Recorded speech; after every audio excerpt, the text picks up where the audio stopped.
بیشتر آدم‌ها فکر می‌کنن که سختی ترک سیگار به خاطر وابستگی عاطفی به سیگاره. در حالی که نیکوتین یک ماده اعتیادآوره که وقتی ترک می‌کنیم بدن واکنش‌های مختلفی از خودش نشون میده.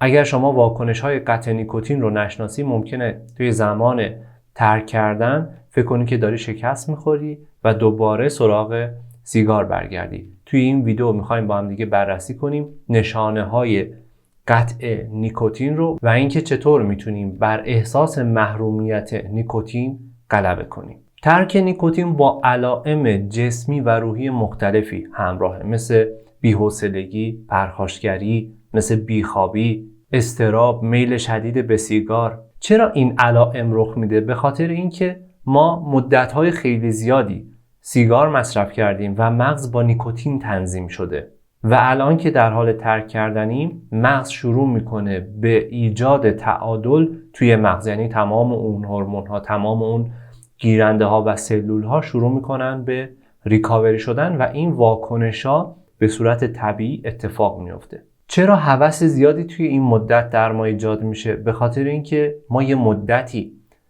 توی مغزمون دوپامین با مقدار خیلی زیادی ترشح میکرده و الان یه مدته که دیگه اون، یعنی زمانی که تصمیم میگیریم سیگار رو ترک کنیم و ترک میکنیم، روزهای اول دوپامین به مقدار قبلی دیگه ترشح نمیکنه.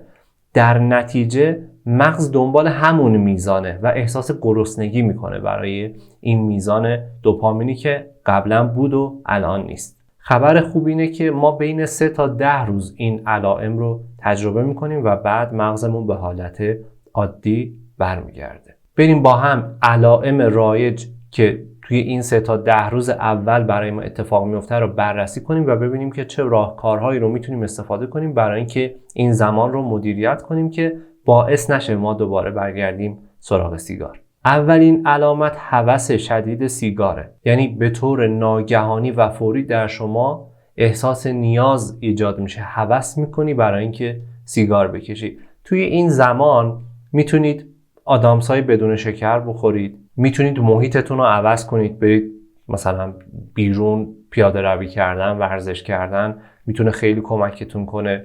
از فایل های آموزشی که باعث میشن ذهنتون آروم بشه میتونید استفاده کنید و خیلی میتونه کمک کنه. از اون چیزایی بود که من خودم زمانی که این وسوسه ایجاد میشد استفاده میکردم.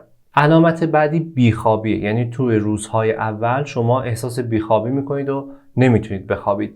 توی این چند روز اول ترجیحاً شما از مصرف کافئین پرهیز کنید اگر کافئین استفاده میکنید، مثل قهوه، چای، مواد غذایی که کافئین دارن، نوشابه ها. ترجیحاً از اینها استفاده نکنید و یه مدتی مصرف نکنید تا خوابتون نرمال بشه. همچنین اگر ورزش کنید، ورزش سبک، اگه تا حالا ورزش نکردید میتونید یه ورزش سبکی رو شروع کنید، مثل همون پیاده روی که باعث میشه، کمک میکنه که شما احساس خستگی کنید و راحت تر بتونید استراحت کنید و بخوابید. یکی دیگر از نشانه ها اضطراب و عصبانیت، یعنی شما توی اون روزها پرخاشگر میشی و احتمالاً اضطراب پیدا میکنی. یکی از دلایلی که من سرش همیشه شکست میخوردم توی ترک سیگار به خاطر این بود که توی اون روزهای اول نمیتونستم ذهنم رو کنترل کنم.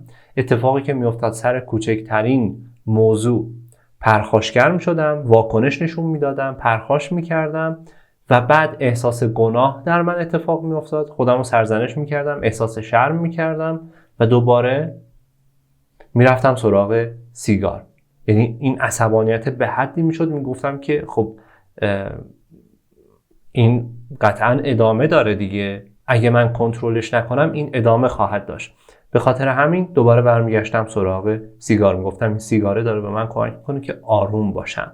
پیشنهاد میکنم توی تایمی که سیگار رو ترک میکنید به اطرافیانتون که نزدیکتون هستن بگید مثلا ممکنه من چون دارم سیگار رو ترک میکنم ممکنه یکم این روزا عصبانی بشم به خاطر اینکه سیگار نمیکشم و اینا، و لطفاً مثلا رعایت حال منو بکنید. یکی از کارهایی که میتونید برای کنترل اضطراب و عصبانیت خودتون انجام بدید نوشتنه.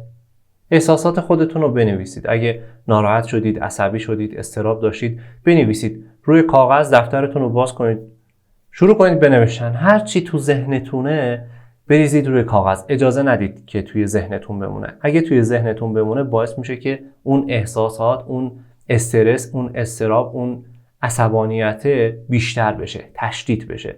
ما با نوشتن روی کاغذ اون قدرتی که این احساسات داره رو خنثی میکنیم، زهرش رو میگیریم.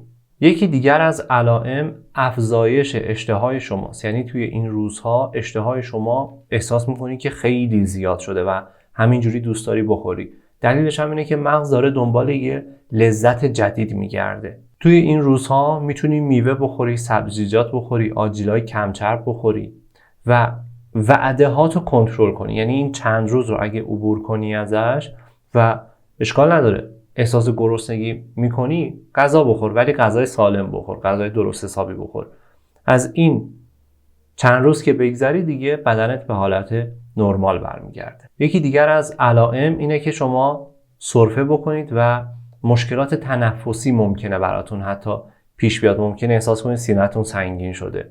این هم یه فرایندی از پاکسازی ریه است که ما تجربه میکنیم. توی این چند روز هم میتونید تمرینات تنفسی انجام بدید در کنار پیاده روی که انجام میدید. یکی از کارهایی که خیلی خوبه و میتونید انجام بدید اینه که موقع پیاده روی کردن نفس بکشید، یعنی دم کامل انجام بدید و نفستون رو همون موقع ورزش کردن، منظور پیاده روی کردن، حبسش کنید. حبسش کنید تا جایی که میتونید و بعد هر موقع که دیگه دیدید نمیتونید ادامه بدید بازدم رو انجام بدید و این رو چند بار تکرار کنید. احتمالاً دفعات اول احساس سرگیجه داشته باشید، ولی یکی از تمرینات تنفسی که به شما کمک میکنه کمک کنید به بازسازی ریه‌تون. یکی دیگر از اتفاقاتی که ممکنه براتون پیش بیاد کاهش تمرکز شماست. توی این روزها سعی کنید یه زمانی باشه این 10 روز رو برای خودتون یه استراحت طوری در نظر بگیرید که اگرم کار میکنید کارهای سبک انجام بدید. کارهای خیلی سنگین و که نیاز به فکر زیاد داره، فعالیت ذهنی زیاد داره، ترجیحاً تو این 10 روز انجام ندید، چون خود این کاهش تمرکز باعث میشه که شما احساس به هم ریختگی کنی، فکر کنی که مغزت یه مشکلی پیدا کرده، من نمیتونم کار کنم، پس دوباره برم سیگار بکشم. اهدافی که دارید، برنامه‌ای که دارید رو به قسمت‌های کوچیک کوچیک تقسیم کنید و در طول روز برای خودتون انجام بدید. یه استعاره خیلی قشنگی آقای آلن کار توی کتابش ترک آسان سیگار داره که اینجا میخوام براتون بگم که خیلی کمک میکنه به اینکه این 10 روز رو بگذرونید.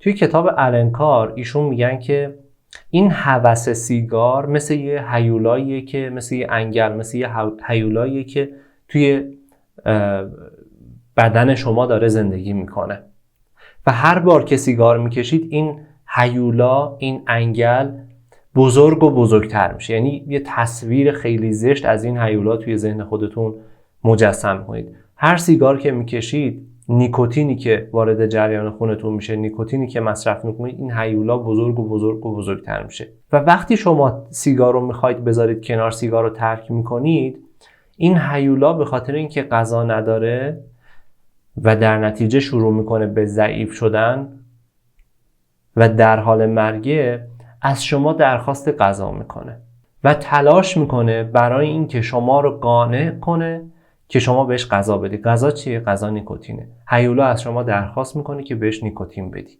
شما پرخاشگر میشی، شما احساس عصبانیت میکنی، شما بیخواب میشی، شما اشتها تغییر میکنه و مسائل مختلفی که در شما اتفاق میفته. این رو اون همون هیولاه در نظر بگیرید که داره خودشو به هر دری میزنه برای اینکه شما رو قانع کنه برای اینکه سیگار بکشید، برای اینکه بهش غذا بدید. توی این چند روز هر بار که وسوسه سراغ شما میاد و هوس سیگار میکنی، بگو نه، این درخواستیه که هیولا از من داره، اون انگله از من داره و من اگر بهش گرسنگی بدم، چند روز بذارم گرسنه بمونه، این انگله، این هیولا توی وجود من خواهد مرد و من برای همیشه از دستش راحت میشم. پس هر بار که وسوسه سراغ شما میاد و شما مقاومت میکنی، داری اون هیولا رو ضعیف و ضعیفتر میکنی، به اون هیولا غذا نمیدی و اون هیولا ضعیف و ضعیفتر میشه تا جایی که میمیره، تا جایی که متوجه میشی دیگه بعد از چند روزی متوجه میشی که دیگه وسوسه سراغ شما نمیاد، دیگه دلت سیگار نمیخواد. پس علائم و نشانه هایی که موقع ترک سیگار به وجود میان نشانه های شکست نیستن، بلکه نشانه های پیروزی هستند.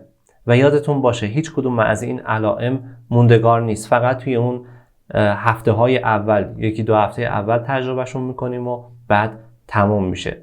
برای اینکه این موضوع رو خیلی بهتر درک کنید و یاد بگیرید، پیشنهاد میکنم که ویدیوی تکمیلی رو هم ببینید.